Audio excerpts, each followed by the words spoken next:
Manny Pacquiao isinapubliko na ang dahilan ng pagpanaw ni Dionisio Pacquiao.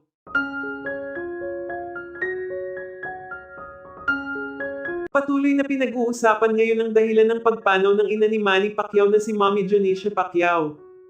Ayon sa source, hindi umano inaasahan ang nangyaring ito kay Dionisio, bigla na lamang umanong nanghina ang pangangatawan nito.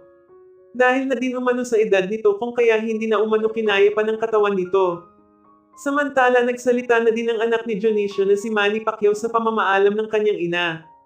Ayon dito, hindi umano nila akalain na sa ilang araw nilang paglalaan ng oras sa kanilang ina ay ito na din umano ang magiging wakas ng lahat. Parang kailan lang noong naghihirap pa lamang umano sila na pinangarap niyang magandang buhay para sa kanyang ina. Lahat umano ng sakripisyo, tiyaga at pangarap ni Manny sa buhay ay para sa kanilang ina.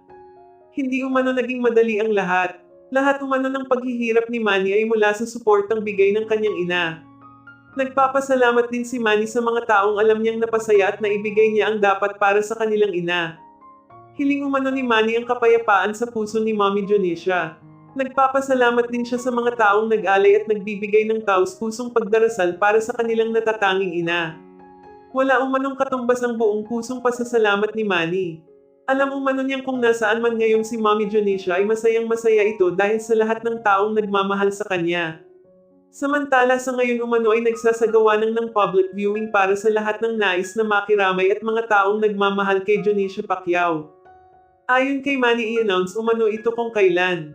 Sobra-sobra ang pasasalamat ni Manny Pacquiao sa mga taong nagmamahal sa kanilang ina. Samantala nahiwagan naman ang publiko dahil sa naging pasaring ni Jinky Pacquiao sa totoong dahilan ng pamamaalam ni Dionisio Pacquiao.